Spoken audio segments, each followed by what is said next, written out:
we're not done yet. We have a very, very special session. I would request all of you at the back to come in the front so we make it nice and, like a small intimate talk, like a fireside chat kind of thing. So please, please come to the front. I love the session title. It's Impact That Counts, the voices that need to be heard. Here, we will deep dive into the power of amplifying underrepresented voices and fostering a culture of inclusive impact. This session explores why listening to diverse perspectives is essential for meaningful change and how organizations can create spaces where every voice counts. Requesting all of you to come to the front. Richa, come, come. Come to the front. Be a part of the conversation with us. Please come.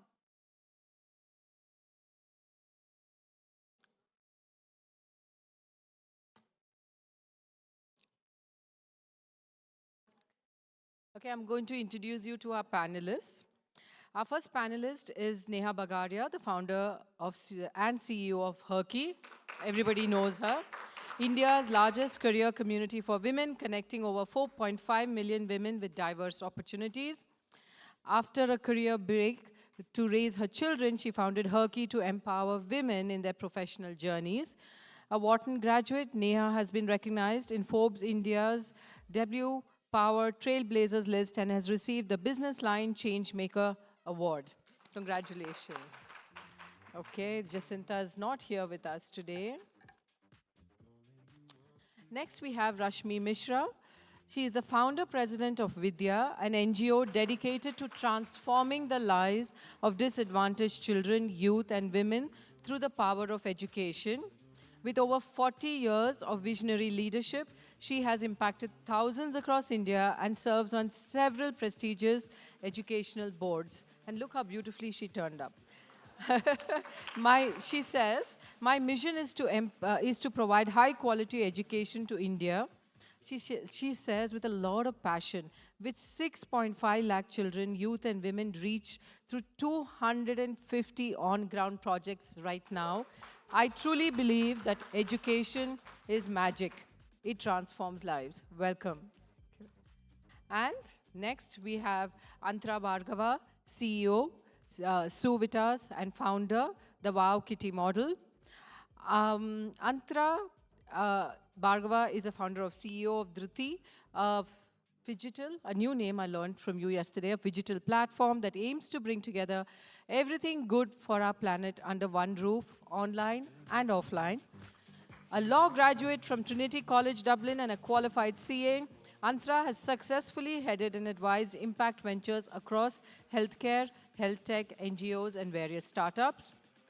She is also founder and managing trustee of the Wow Kitty Trust, a woman empowerment charity, and PACE, a gender-neutral safety model built on her experience as one of India's first and youngest female black belts in Taekwondo. And first, so be careful, whoever's sitting next to her. And the first female referee at the National Games 1998. Ashok sir, I would say be careful, you're sitting next to her. Ask her nice questions only. Lastly, she's also a published poet and a mother of 2 wonderful daughters. Welcome.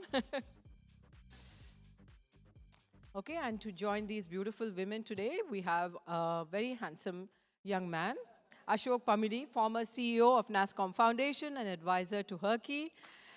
He is a seasoned industry veteran with 35 years of experience. In his previous role as CEO of NASSCOM Foundation, he spearheaded impactful initiatives like Women Wizards Rule Tech, benefiting over 15,000 women in technology, and launched the Tech for Good initiative in 2018.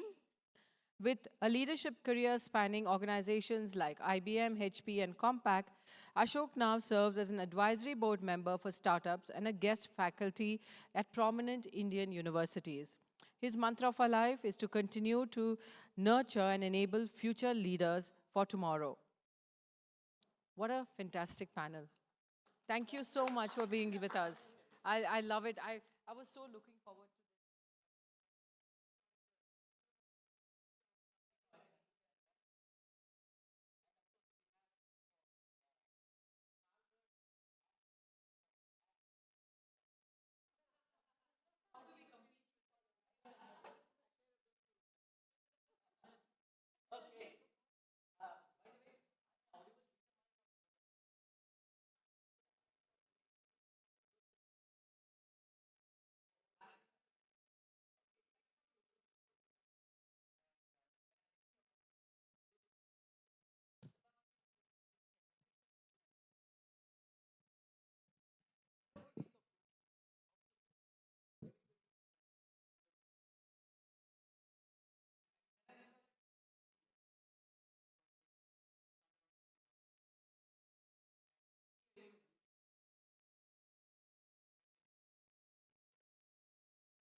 All right, that was quite the answer, I must say.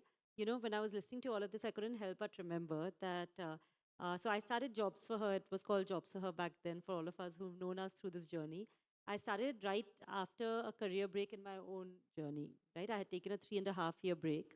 I had gotten back to our family business. Now, I had graduated in finance. Then I had run an education company. Then I was into pharmaceutical manufacturing, and then I was a full-time mom for 3 years. Um, so when I started Jobs for Her, I no. So when I got back to work after break, so and anybody who knows me knows that my biggest prized possession are two things: my mobile and my laptop. Yeah. But during those 3 years of career break, I had put my laptop in a drawer. Yeah. So talking about tech, I was as far removed from tech as possible. When I got back to work, I thought, I should buy myself a new laptop because that was pretty outdated. And I told my husband I wanted to buy a laptop in which I could plug in for internet and I could plug in for the printer. Exactly, because I was like, what is all this Bluetooth and Wi-Fi and all? No, no, no, no, no. Okay, I want to plug in everything. And I remember during that time also somebody once I was like, where are my kids' photos? And they were like, they're in the cloud. And I was like, what? Which cloud are they in? I want them right here with me. So the reasons I'm telling you all this is because and this is what my brother says, that you're the most non-techie person to start a tech startup. And again, the reason I did it was because I didn't have a choice. Exactly what Ashok said. When I looked at the data, I saw that there were 20 million women in India who were on a break and wanted to get back to work. Now, there were lots of different ways I had thought I could solve this problem, right? I could start a placement agency, I could run a training center, I could, look at lots of different services-led models. But then I did the math and I was like, I know how hard I'm going to work. Now, with that kind of work that I do, either I can impact the lives of hundreds of women, thousands of women, or millions of women. Well, if I want to make impact for millions, then I have to figure out how do I do it with technology. And that's why I embarked on this journey. And just last 2 weeks ago, actually, I was awarded a Women in Cloud award. And I really, when I received that award, I was like, wow, I need to show this to my brother. Oh, thank you, Kavita. That's right. I mean, yeah, Kavita is the one who, in fact, messaged me and and nominated me, I think, for that award. And I really, when I saw that, I'm going to forward that to my brother and tell him, guess what? Okay, your sister did become a techie after all. So very lovely to be here with all of you. Thank you so much for inviting me. So I represent an organization called Vidya. Almost 40 years ago, before some of you were even born, I lived on the IIT Delhi campus where my husband was a professor. And it's a completely different, stark opposite of what is happening across the world from IIT.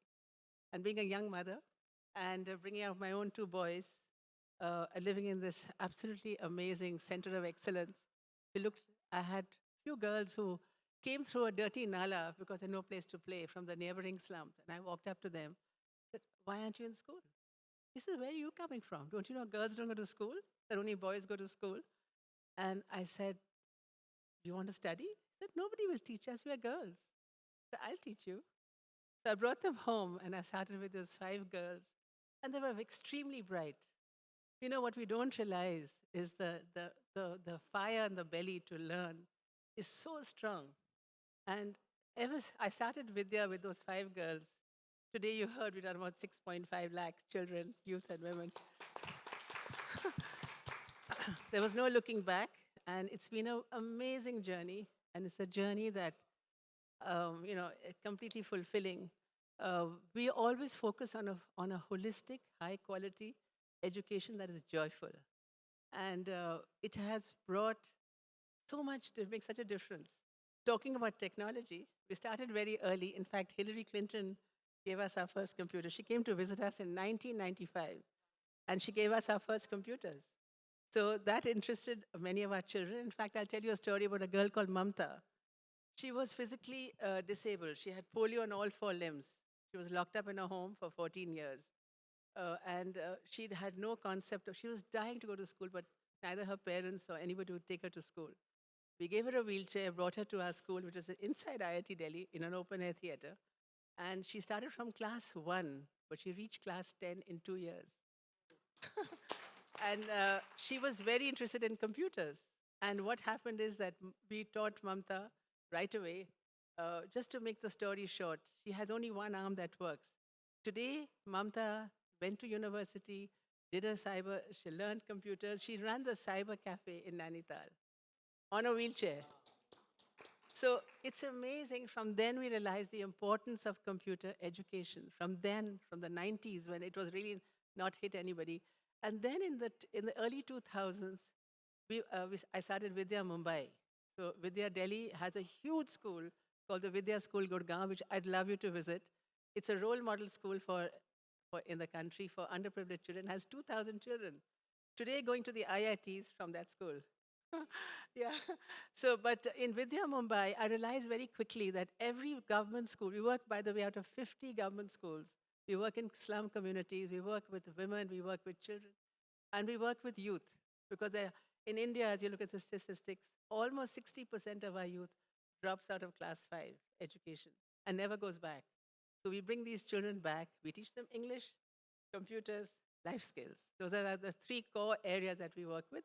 We have a knowledge partnership with hundreds and millions of schools, and it's amazing what effect that does on them because it completely transforms their life. It is technology, but it's also that you empower them that they can change their lives with it. And they learn faster than you can imagine. So we started in Mumbai. Mumbai, all the schools in Mumbai have computers which are shut. The doors are locked. They said, don't touch it, it's a computer. So Vidya opened 25 of these. We put in our own teachers, and today it's grown into a movement. We have what we call DG skill centers today in about 100 programs across the country, including, including villages. So I'm from Himachal Pradesh, and in my own village, I put in a Vidya Computer Center about 2 years ago, a year and a half ago. And I just invited children, youth, and women. The women came with parda. They say, "Ye kya cheez hai?" I said, "Isko bolte hai computer." Yeah, not 1.5 years ago. I said, we call this a computer. You want to learn? Seekhna hai aapko? Says, nahi, hum to darte hain isse. I went back a year later. Their parda was gone. I said, what have you learned? They were speaking English. They said, I can do Word, I can do Excel. I said, that's more than I can do. So that's the joy and the privilege of Vidya. And it's across the country. We have, as I said, about 200 plus projects with us. And we move with like a mission mode to educate, empower, and transform. And it's an incredible moment. I'll share a little later, but we are now building a huge digital hub in Gurgaon on an acre of land called the Discovery Hub, where we're allowing our children not only to learn technology, but also to learn, to have tinkering labs, robotics, coding, and be inventors of the future. We've had several examples of how these kids have stood out. There was something, I don't know if you heard about it, called Tod, Pod, and Jod, started by Sam Petroda. It started about 5-6 years ago. So where he said that nobody is inventing anymore. They're working on a computer. They don't even use their creativity or their imagination. And so we inspired our kids. We locked them in a room with broken computers. And they created the most amazing things, from running machines to alarm clocks. And they came first in the country in Tod, Pod, and Jod. They got an award from the President of India. From then I knew that if I inspire these kids to do innovation, and there's not only one, there are many stories of innovation, and especially our women. Our women are running their own self-help groups. So we allow them, we teach all the mothers. As you take a child, we take the mother. And the mother, you'll be amazed, is more capable than you can imagine. She is not only speaking English, and come to our centers in Bangalore, but she's good at IT. We have a partnership with NIT for the last 20 years now. So we give everybody an NIT degree, and she starts her own self-help groups.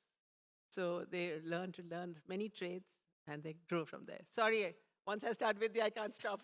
Forgive me for going. No, I can understand. You're so passionate about all these things. 6.5 lakhs is no mean numbers, actually. So, Rashmi, one thing, struck me was when we walked in, you introduced me to the partner and said that, we should chat up with Ashok later on.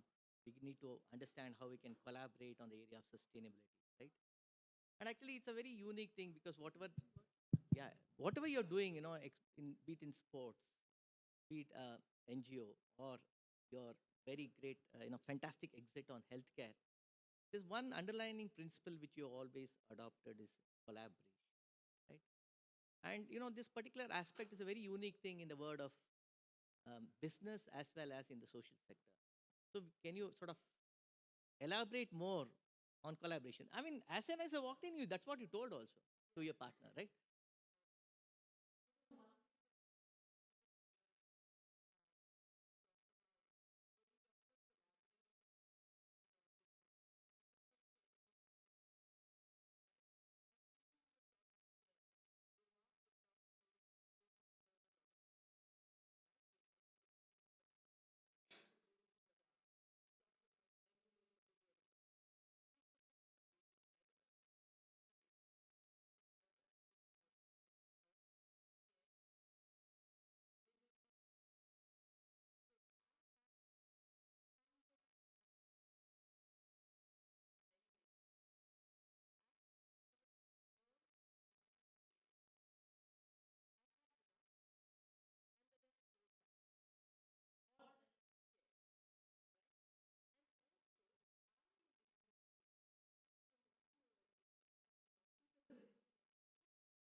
Ah, superb, Rashmi. So I have Antara, sorry. Um, Neha, I know the answer with the next question which I want, because when I started working and helping you on that front, you told me as to why you started and other things. Because I'm sure the all the audience out here would like to know the trigger behind starting, jobs for her, and now of course her key. What was the trigger? And anybody from Anita B here? Yeah, because you should know this. The answer what she's going to give. Well, it's a simple question actually. How many of you know a woman who took a break in her career? You know, exactly. But when you go through it yourself, that's when it really hits you. And frankly, a venture like this can only come out of personal experience. Otherwise you feel like, isme kya badi baat hai? Okay, someone took a break, wanted to be there for the family, and she'll jump back. When I actually, that journey that I was telling you all about getting back to work after break, was, I mean, from an opportunities wise, it was easy for me because I had a family business I could jump to. But every other challenge was the same, right? You feel that, the world has moved on and you're not going to be able to catch up. You feel like all the stuff that you knew in the past, all your skills that you had are outdated, because technology has changed everything so much. You feel that, you're not going to be able to manage both worlds. You feel that you're going to become a bad mother and a bad wife and a bad daughter-in-law. And you feel judged. You feel, judged at the workplace, and you feel judged at home. And all of this amounts to a huge loss in confidence. And frankly, so all those women who who've taken a break in their career, you'll realize that the one thing that they all have in common is a loss of confidence. And that is what really needs to be bridged. I started this off as jobs for her because that was the big gap at that time, to make sure there are enough jobs for women returnees. But very quickly, once I started, I used to tell my team that our biggest job is actually change mindsets. It's to change mindsets of employers, change mindsets of experts, and change mindsets of each other, so that we start changing the narrative that is surrounding women and change that whole career trajectory, which instead of becoming a comma and a pause, instead of becoming it becomes a full stop. And that full stop needs to go away. Instead of one dot, it needs to become three dots. Fantastic. So, you mentioned about your new venture, right? Which technology called as Discovery Hub, right? So, we would like to know something more about it, because everybody's talking about technology nowadays, right? Government of India has announced AI policies, and you mentioned that your husband has started a new AI hub out here in Bangalore, right? So, what will be the transformational aspects of this particular hub? Well, as you know, India is changing. Opportunities are changing. We hold hands with every child, youth, and women at Vidya till they're employed. Now, if I send a child to college, which is a huge thing in their family, because nobody in their family has ever they're the first generation in their family to go to study and to college. And if they don't get a job, can you imagine how disappointed they'll be? So I have to prepare them for the new generation, prepare them for the new India, for the new world. So the only way to do is through technology, because this way they are able to do many things. And I know that their intelligence is huge. By the way, the school that I run has 20% Mensa kids. 20% of my kids qualified Mensa. Nobody would believes it. You go to a regular school, you will find 2%. But these are the poorest of the poor children, and they have the brightest of the best. So the Discovery Hub will be an opportunity to be skill ready in every form of AI, in innovation, creativity, technology in every aspect. So we are creating a space, which is like a training space, basically it'll be like every kind of tech training for women, for children, for youth. We're opening, and as you know that where they're coming from, they don't even have space to study. So we're opening a resource center 24/7, where many of my children, many of my girls uh, are preparing for the UPSC exam, and they live in a one room where all the 5 members of the family live, eat, sleep, everything. They have no place to study. So this will allow them a resource where they can do Wi-Fi, they can learn, we'll have workshops for them, prepare them. Many are very interested in starting their own startups, believe it or not. So yeah, and the thing is, one doesn't realize. See, when we talk of startups, we think of the well-to-do, but the poor live in communities. They know the problems. They can find solutions. So just to tell you, during Corona, we have kids of all age groups and all sizes. Well, some of our kids in a very small community in Bombay, they told the teacher on the phone that, the problem is all our parents are fighting. What are they fighting for? They're fighting because there's only one water faucet for 60 families.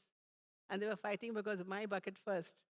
So these little kids, they started what we called Bal Panchayat, 6-year-old to 9-year-olds. And what they studied the problem. They went to the Pradhan. What can we do? He says, look, if every family gives 200, we'll create more tutis on this pipe so that there'll be no fight and everybody will have water. They went around the village, collected 200 rupees, solved the problem. So we have started. So you cannot imagine. Even so many times I have, for example, just give you one more example. I have to give an example, then you'll understand the reason. All the fathers of these girls that we educate, and we have 60% girls, are drunk in the evenings and beat up their mothers, beat them up. So there was a huge technology conference in Gurgaon where I run my main program. And our kids gave a performance to start this program as an entertainment. They did Gandhi's speech during the Salt March in English. They speak fluent English, by the way. All our kids speak English, learn IT, and have what we call life skills, where their attitude change takes place. And that is the key thing for giving them the confidence. And they sat in the audience and they were talking about traffic and all that. So this one little girl, sixth standard, put her hand up. She says, "Can I ask a question?" They won't allow her. She stood up. She says, "I'd like to share my story with you in English." 3,000 people silent. And she said, "Look, I'm born and brought up in Haryana. This is, my father's a wonderful man, but he's a truck driver. My mother's a maid, and I study in sixth standard. But he comes home with having tharra every day. That's a local wine, right? Beats my mother black and blue. Then all of us are beaten, 5 of us. You never had dinner. So before you solve the traffic problem, would you consider the drinking problem?" And they gave her security. She stopped all these thara places, and then we brought Alcohol Anonymous and taught them how to handle drunken fathers. She meditated with her father till he stopped drinking. Today, that same girl runs an NGO to support girls in Haryana, and she's sitting for the UPSC exam. It's the same girl. So we are creating leaders, and if these leaders are not trained into the IT systems and they cannot lead change in many ways for the underserved communities of our country, what is the point? That is education, right? So this is our future. The Discovery Hub will have 5 floors. We'll also have people who do the startups there, our kids can intern with. And for women, we are creating their own bank, their own place where they can learn self-help groups and lots of training programs. So I'd love some of you who are interested to come and help me. It's not my area. Okay. I would love you to come and participate. If you want to start something, work with women, with children, with youth, we are open to, and it's open to the whole country. It's not only for Delhi. For anybody who's less privileged can come in and teach and support this whole movement, which will help.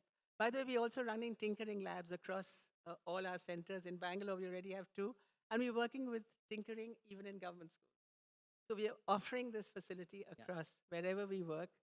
And in these DG skills centers that we run, 100 like I shared across the country, we are bringing tinkering labs there too.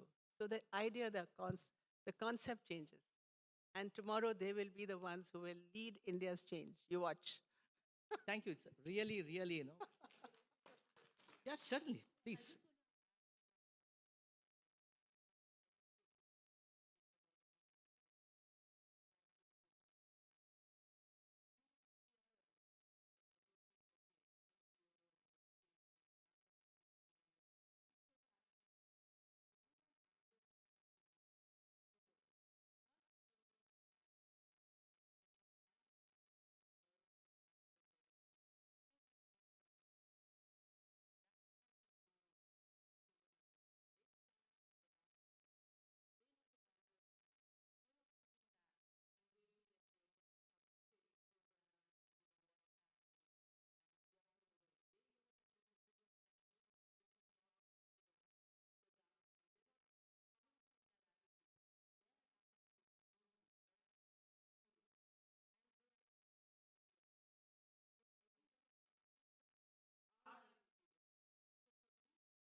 Great. Thank you. So, picking up what you mentioned just now, right? You have this wow kitty, right?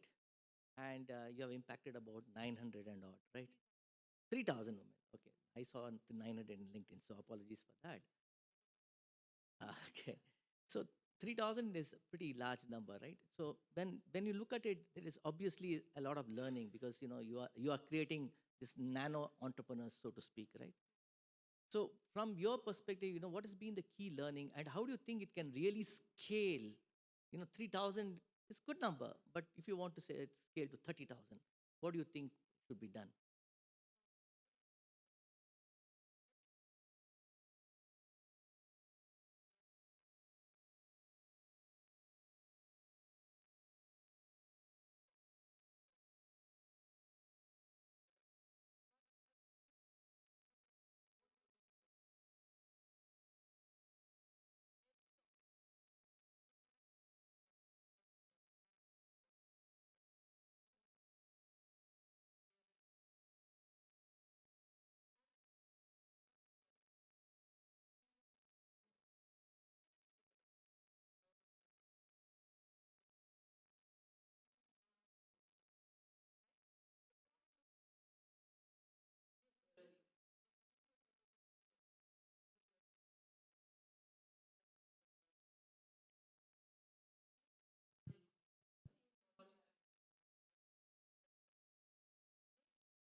Thank you. Thank you. So Neha, you mentioned that your portal, and you also said that's the largest portal, right, in for women. And the name has changed from Job for Her to Huggy. There's a lot of transformational changes which are happening. What do you think are the transformational changes women have to do in tech in the current So I think there's no running away from transformation. Yeah, I mean, especially in today's day and age, there's so much changing that if we are not changing, then we are falling behind. Um, and of course, the job search to Herky journey was just a evolution that happened over time. Because, like I said, when I started, it was specifically to make sure that we open up enough jobs for women returnees, because that was the biggest gap. Enough companies felt comfortable enough to tell us that we don't want to hire women, we don't want to hire mothers, we don't want to hire women returnees. They, in fact, one of them even told me we don't want to hire kitty party women. Um, and just because they were on a break, they thought that they were, kitty party women, and had all the judgments associated with that. But over time, we realized that there's a lot of deeper transformation that needs to happen when it comes to really getting a woman to accelerate her career journey. And for that, what we've seen is there are three main pillars, and this is what applies to anybody who's trying to build a career in tech as well. There's opportunities, learning, and community. So when it comes to opportunities, that is, of course, grabbing those opportunities that come your way. Especially in tech, a lot of women, the reason why they fall behind is because, there's this bias where you feel that only if you're 100% qualified for the job will you raise your hand for it.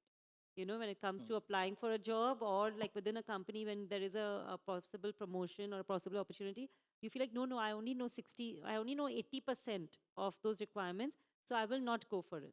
Versus a man, if he knows 60%, he's like, fine, I know 60%, the rest I'll figure it out on the way. So that's a bias that we need to change when it comes to grabbing those opportunities that come our way. In order to do that comes a second piece, which is learning, and frankly, in today's day and age, it's impossible to not make sure that you're learning every day. And that same technology that has made it so imperative to learn has made it easy to learn also, because all the learning is on our fingertips. You choose the format, you choose how and when and from who you want to learn. You can do it all from your mobile phone. And again, it's not just a one time thing. This has to be a continuous learning that you involve yourself in. And the third piece, which is extremely important, is communities. And that is something that, like you said, women are very good when it comes to social networking, very good when it comes to personal networking. But they just, for some reason, feel like professional networking is a bad thing. Okay? Then how can you ask someone for a professional favor? No, I mean, networking is one of the most important things when it comes to building your career. And, especially in tech, all these boys' clubs that have formed, and the bro code, and, all of that has to be finally broken by the women, right? One, of course, you can have the Behan code, but it's very important to learn how do you network with the men. Yeah, finally, if the average working person right now is a man, yeah, we gotta break those clubs. And that is why I think making sure that we are building enough mentors and enough support system of mentors, sponsors, allies, both men and women, is very, very important for anyone building a career, and especially in tech. Great. Yeah, please.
Okay, I think that's here telling me that, we've reached, right?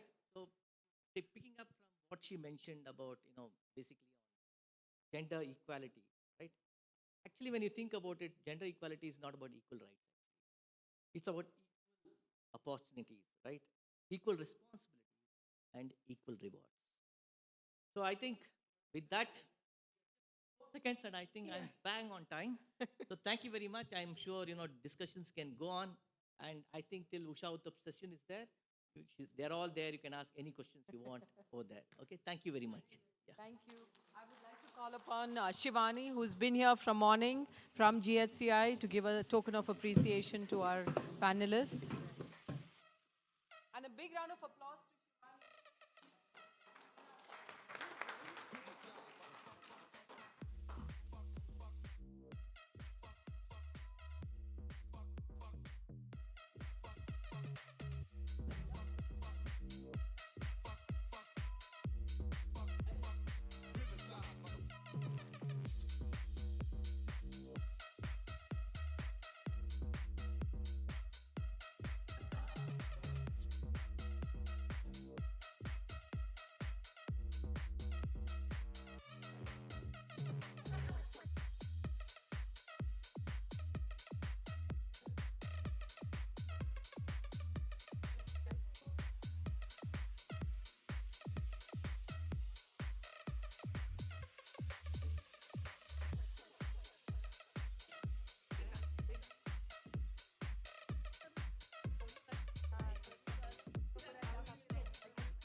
I guess all of you know to move to the main stage. There's going to be lots of fun there. A lot of people already waiting for you all. So please head on there.